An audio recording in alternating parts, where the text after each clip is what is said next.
we're gonna talk about like basically. So I've been doing competitive programming for 2 years, and I've realized that I've made like a lot of bad habits, and those habits have like slowed down my progress. And over 2 years, I've realized like a good way to practice, and I want to share it with particularly like freshmen and underclassmen who are interested in competitive programming. So I really recommend that you listen to what I'm saying, as you can avoid the same mistakes that I made. And just to shout out a few people, I had Tony and Victor, who are really good at competitive programming, help me like refine the slides, and I also had David help me like prettify all the slides because they were looking pretty garbage before then. But we're gonna go over really just 4 main things to practice. First, we're gonna establish like what is competitive programming, right? And once we establish that, we'll show like how to choose problems, because of course like many of you freshmen are in CSA, but like that is not like enough to sort of delve into competitive programming. Like you have to do more, you have to choose the right problems. And then once we talk about like what problems you should do, we should be talking about how do you solve these problems. So theory is extremely important. That's like talking about how do you reflect on a problem. Like 2 people can do the same amount of problems and like the same types of problems, but it's what you do after that really has that effect in your problem solving ability. And then after we talk about how to like solve problems thoroughly, we'll talk about like what to do now. So let's get into what is competitive programming. So really these are the 4 main things. Competitive programming is like a type of problem solving. So if you know like math is, it's kind of similar to that. You basically just have a problem and you're just coding it on a solution. It's not really like project based, it's more of like algorithmic and thinking based. And so it's a mind sport. So like the best competitive programmers in the world, they like travel all over the world and they take competitions. And it's really like once you like as you get better on it, you'll be like more serious about it.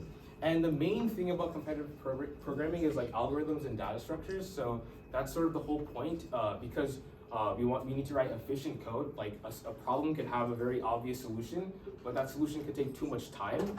So competitive programming allows us to write.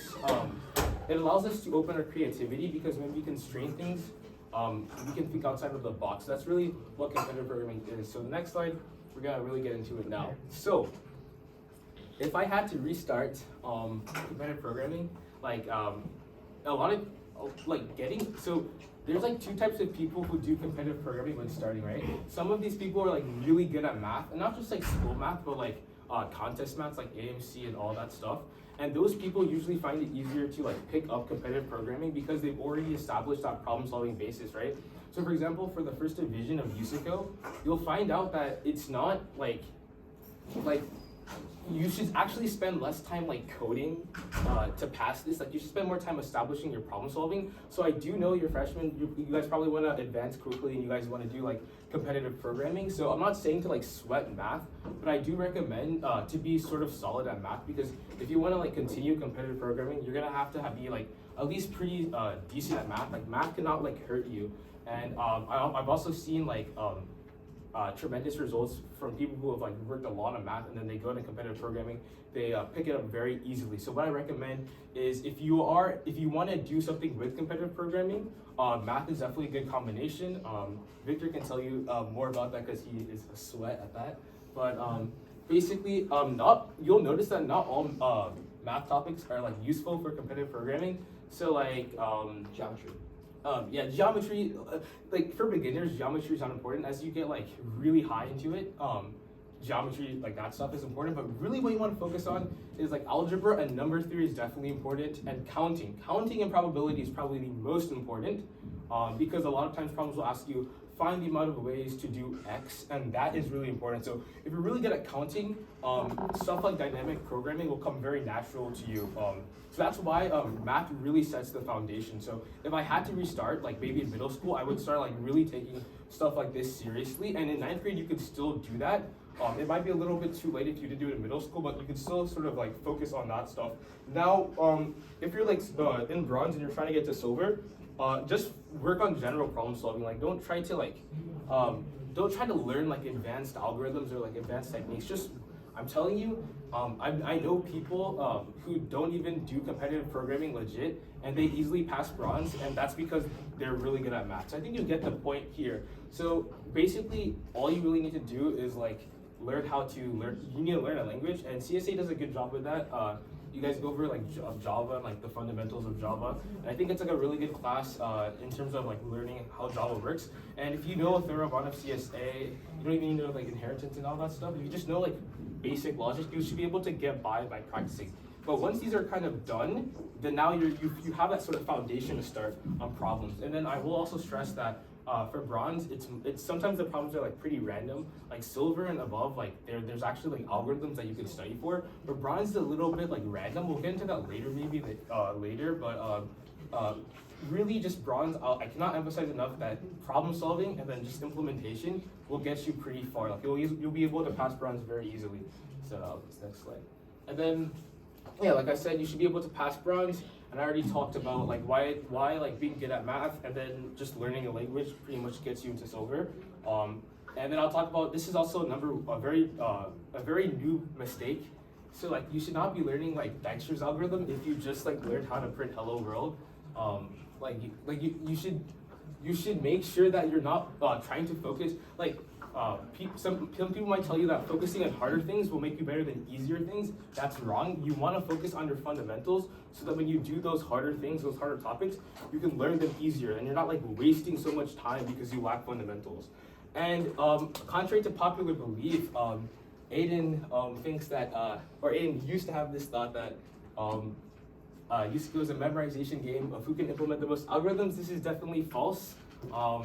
Most algorithms, like the whole point of an algorithm is just to do something relatively quick and fast so that you don't have to like waste time actually doing the algorithm. Like the algorithms are just a tool for you to use. Like the main core of competitive programming is actually the problem solving.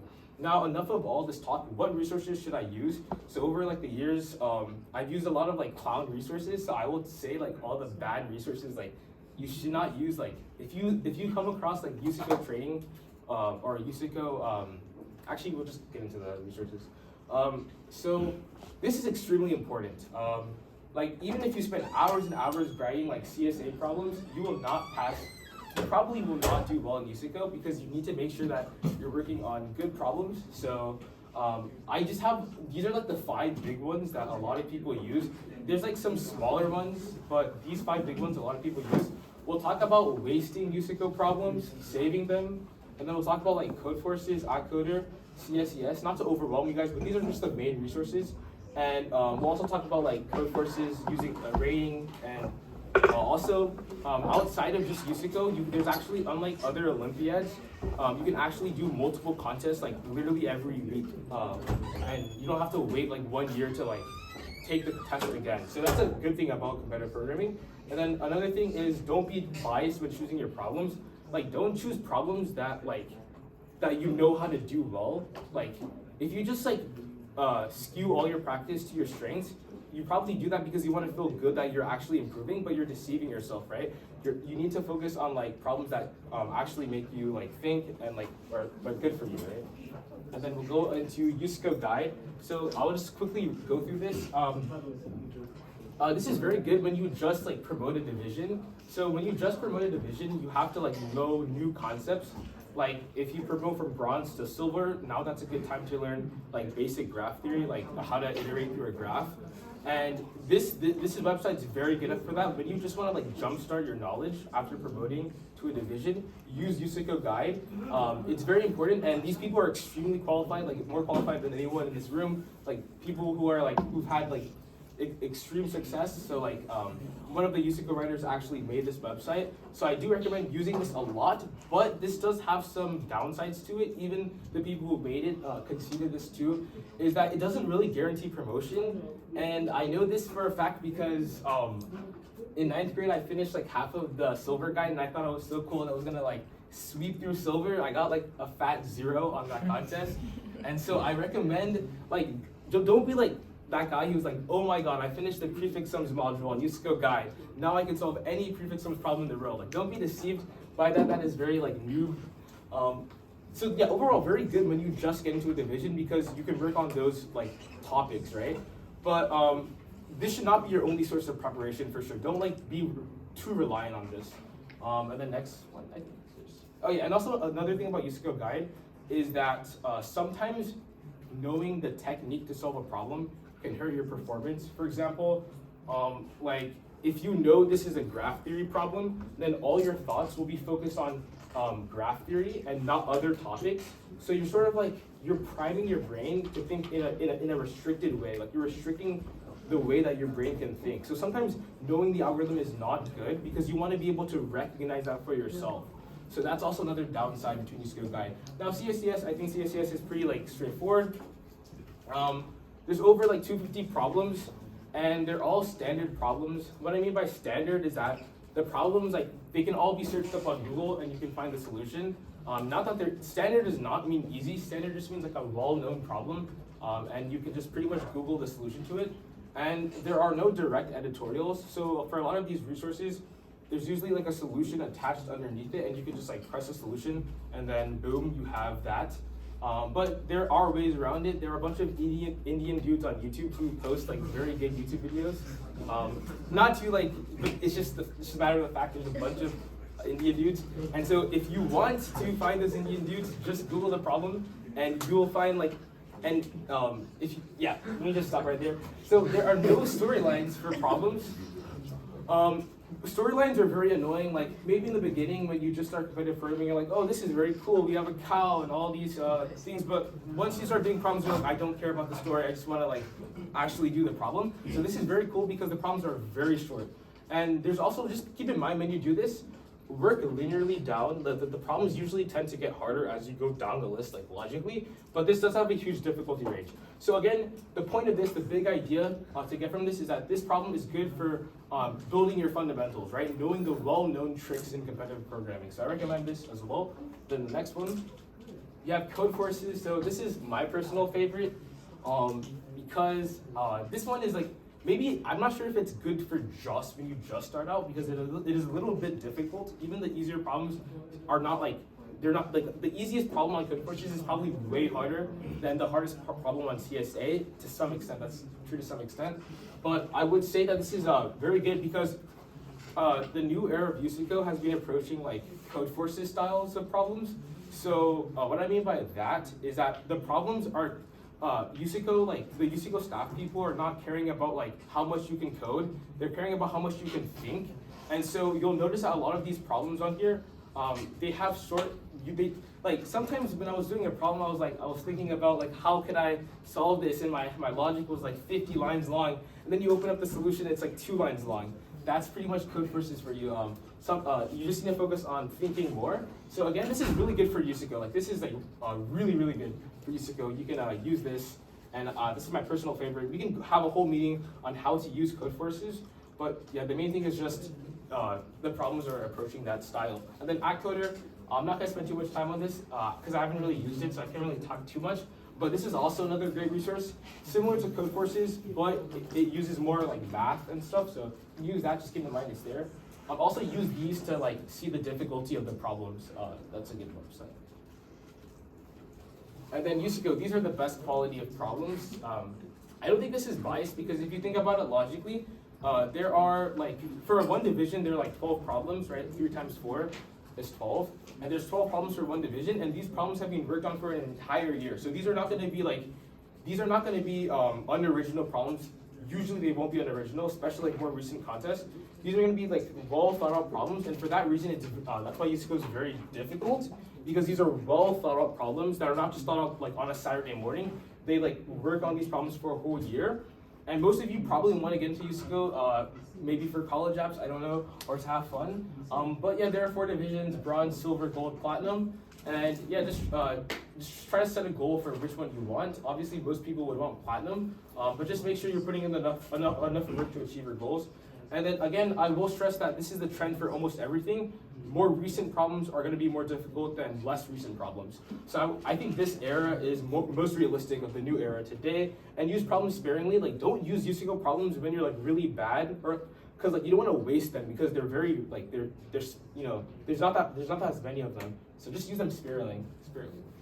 And then solving problems. So now you guys know the resources to getting good. These honestly, these resources are definitely more than enough. Like you will not be able to finish everything on those websites. Even the top programmers, definitely that's impossible. how long should you spend on a problem? There's no answer to this. Like when you're solving a problem, some problems take more effort than others to sort of reach that click in your head. So sometimes you just have to like kind of think about it or play around it for longer. So some people say like spend like no more than 20 minutes. That's not necessarily true. However, don't like spend 3 hours on one problem. That's a very bad habit because you could have done 3 other problems that still challenge you. Maybe not as much, but they still challenge you, which is more productive. Spend enough time actively thinking, right? This does not mean like looking at your paper and not knowing what to do. Like you want to actually be trying new things. Because if you don't do this, then like a lot of that's just wasted time. Like you spend 1 hour just looking at your paper and doing nothing. And then yeah, just use hints. These are a little bit of details. You'll notice this as you do this. And another important thing is don't jump into implementation when you know the gist. It is now 3 o'clock. If you are not with a coach, director, sponsor, or in tutorials with a teacher, you must now exit the building. Yeah, so you'll probably figure out this one by yourself just as you start programming, but this is a big one too. So next one, problem graders. I'm not gonna like go into depth into all of these. Just know when you submit a problem, they have different verdicts. So accepted means you got the problem right. Wrong answer means that you're wrong, and then time limit exceeded means that you time out. Memory means you've stored too much data over like the constraint. And then these mean compile runtime error. You could just honestly just redo this. It's just you'll notice this as you do more. Now, the most important thing, even the you can have all these good resources, all these good strategies to solve problems, but if you don't reflect on why you didn't solve a problem, then you'll barely improve. So there's 3 things that I've noticed, and they're sort of increasing difficulty. Understanding how the solution works, right? This is what kind of separates like school math and like competitive math, right? A lot of times in school math, you just need to understand like how it works, and you're not required to understand why it works, right? So you have to understand how it works. You have to know like what they did. You have to like understand that. But after that, you have to know why is this true. But there's even a higher level, is not only knowing why a solution works, you have to know how to come up with a solution. So this is looking for motivation. Number 3 is the most difficult part, and this is why it's hard to improve because, for example, a lot of people in practice, they'll be able to understand their solutions, the solutions to the problems if they don't get it wrong. But understanding how to come up with that solution is very difficult, and that's something that is not going to be on the solutions. You're just gonna have to like think about it yourself, because that's just like how you think and how your brain processes. You just need to think about how to motivate it. That's gonna be pretty hard. And then, yeah, this is a stroke of genius versus maintaining rigor. So Mr. Meyer said that kind of inspired me, but stroke of genius means that like you sort of got lucky on that day and you solved the problem like on accident sort of, and you sort of just had good intuition. But to make sure that you're not accidentally like solving problems or getting lucky, just make sure that you're proving your solutions. This maintains rigor, and so that you don't have any like small gaps in your thought process. But yeah, that's pretty self-explanatory. And then should be what to do now. Just grind. Like that's pretty much it. Like once you know how to do, once you do these things, the people who are better, they might be naturally better, but like just grind. Like at your own time. Like don't pressure yourself. But there's really only like one thing to do: grind, right? And then classes versus self-grinding. Personally, I don't like classes too much. That's just my opinion. I think self-grinding is better because even if you do classes, you still have to be motivated. So like, might as well just not like spend $3,000 on a class that like doesn't help you at all. And then yeah, that's it. Questions?